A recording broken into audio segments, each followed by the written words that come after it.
Bismillahirrahmanirrahim. Assalamualaikum warahmatullahi wabarakatuh. Desa Cibogo, Rancage, Cibogo di HT. Alhamdulillah hari ini Kamis 7 Juli 2022, Desa Cibogo beserta Gapoktan Desa Cibogo telah melaksanakan kegiatan studi banding ketahanan pangan ke Kampung Budaya Pandanwangi di Kabupaten Cianjur. Dan kegiatan yang kita laksanakan yang pertama adalah observasi ke area pesawahan, di mana area pesawahan itu ditanami padi Pandanwangi, dan kemudian selanjutnya ada pemaparan materi dari Korlu serta dari penyuluh lapangan yang memang fokus dan konsentrasi di wilayah terkait ya, dan kemudian mereka juga membahas tentang sejarah, kemudian bagaimana padi Pandanwangi itu tumbuh dan bisa subur dan kemudian istilahnya bisa terkenal sampai sekarang ini. Assalamualaikum warahmatullahi wabarakatuh. Pribados selaku Ketua Gapoktan Desa Cibogo yang mana telah melaksanakan studi banding ke Cianjur, yaitu kawasan wisata padi Pandanwangi, membawahi Poktan yang ada di Desa Cibogo untuk menambah sedikit ilmu yang manfaat untuk kelanjutan di bidang pertanian di Desa Cibogo untuk kedepannya bisa lebih maju. Yang kedua, kami selaku Gapoktan Desa Cibogo mengajak kepada ketua-ketua kelompok yang ada di Desa Cibogo untuk meningkatkan kualitas dan kuantitas pertanian di Desa Cibogo untuk lebih maju dan lebih berkembang. Assalamualaikum warahmatullahi wabarakatuh. Perkenalkan, nama saya Fitri Husniati, saya koordinator dari BPP Kecamatan Warung Kondang. Hari ini kami kedatangan dari Desa Cibogo, di mana dari Desa Cibogo kami memberikan materi tentang pelestarian Pandanwangi, di mana padi Pandanwangi merupakan varietas khas Kabupaten Cianjur yang hanya dikembangkan di 7 kecamatan di Kabupaten Cianjur. Untuk di Desa Cibogo, mudah-mudahan kedepannya bisa mulai mengembangkan padi Pandanwangi seperti yang ada di Kecamatan Warung Kondang. Mudah-mudahan petaninya juga mulai menginovasi kembali lahan-lahannya yang cukup sudah mulai kritis untuk menjadi lebih subur lagi, sehingga bisa ditanam dengan berbagai varietas yang unggul. Desa Cibogo, Rancage, Cibogo, di HT, Subang, Jawa Barat.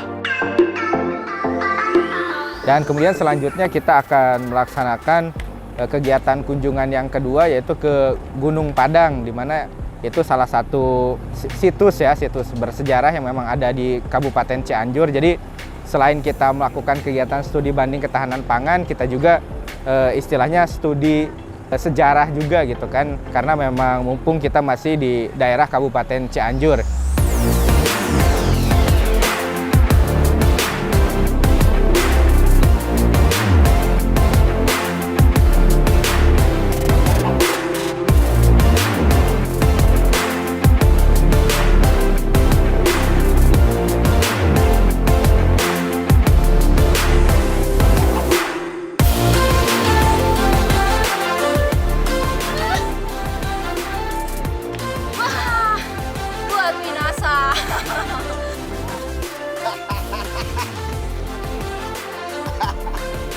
Nek turun deui atawa kanggo ka dieu.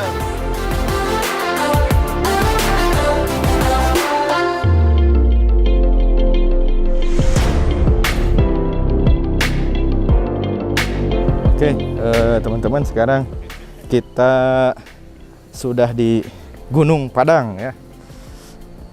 Gunung Padang, salah satu cagar budaya yang memang ada di Kabupaten Cianjur ya.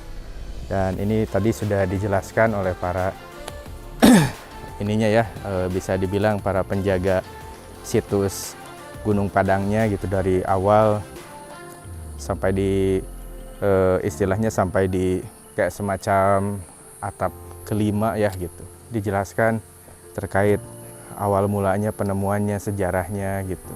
Bahkan kamari sampai rame bahwa iya piramid saurna kumargi santos di golestrik ke bawah teh masih batuan gitu. Tetapi sebagian pihak arkeologi ya kantos ngabantah. Jadi bahwa saurna upami di Jawa Barat di Indonesia mustahil aya piramid. Alasannya yang pertama bahwa di Indonesia itu di Jawa Barat itu banyak gunung-gunung. Kalau daerah Mesir kan daerah datar. Nah, jadi ini bukan piramid tapi punden berundak. Kumargi punden berundak dibangun lebih awal sebelum piramid dan candi. Menjelaskan tentang bagaimana kronologis Gunung Padang ini, bahwa situs Gunung Padang ini merupakan situs cagar budaya yang mana berbagai tim penelitian bahwa situs Gunung Padang ini sebuah bangunan mahakarya, monumental, hasil karya leluhur orang tua terdahulu sebelum kita. Ini dikenal dengan situs cagar budaya. Nah, adapun kronologis Gunung Padang ini dulu sekitar tahun 1763 Gunung Padang ini sudah dikunjungi oleh berbagai kunjungan ketika Gunung Padang masih hutan belantara. Kemudian pada tahun 1891 Gunung Padang pernah diteliti oleh Belanda namanya Voorbeck, yaitu jilid 1 dan jilid kedua diteliti kembali di tahun yang berbeda dan orang yang berbeda yang bernama N.J. Krum pada tahun 1914.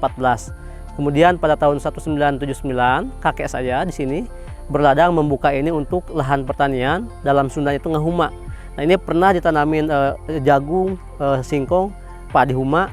Kemudian awalnya batu-batu yang seperti berdiri tinggi itu dulu itu seperti pusara kuburan. Ketika kakek membuka, ternyata banyak batu-batu yang masih terkubur, yang sudah berdiri sejajar seperti di lantai 1. Tadi mungkin dijelaskan sama adik saya di bawah bahwa itu aula atau tempat musyawarah, tempat rapat pertama di lantai 1. Nah, setelah itu dibuka lagi, ternyata banyak ditemukan batu-batu yang berserakan. Kemudian ada undakan-undakannya. Nah, setelah itu dilaporkan ke Dinas Kebudayaan Cianjur melalui dulu itu kebudayaan dan tembus ke Jakarta. Nah, setelah itu tahun 1980 ada observasi, ada pendataan, dan tepat tahun 82 dikala itu Gunung Galunggung meletus, ini lagi pemugaran awal. Nah, setelah itu baru ketemu ini ada 5 undakan. Tapi sayang sekali karena abu cukup mengganggu, waktu itu di pending dulu dan dilanjutkan tahun 1985. Sejak tahun 85 itulah karena Gunung Padang ini memiliki 5 undakan atau 5 terasering, ada istilah punden berundak situs Gunung Padang. Nah, bagi warga Gunung Padang, bukannya tidak setuju ya, Gunung Padang dinamakan piramida atau candi. Nah, ini bukan piramida, ini bukan candi, tapi ini punden berundak. Nah, sejak tahun 85 itulah Gunung Padang ini terlupakan. Kemudian pada tahun 2012 itu ada kajian ulang. Selama 2 tahun ditutup pada tahun 2014. Nah, sejak itu Gunung Padang diseminarkan di Jakarta dan alhamdulillah Gunung Padang diapresiasi, diakui itu situs tertua terbesar di Asia Tenggara. Bahkan menurut ilmuwan ini tidak menutup kemungkinan situs peradaban tertua di dunia itu sebagai pengkajian atau riset-riset yang dilakukan di Gunung Padang.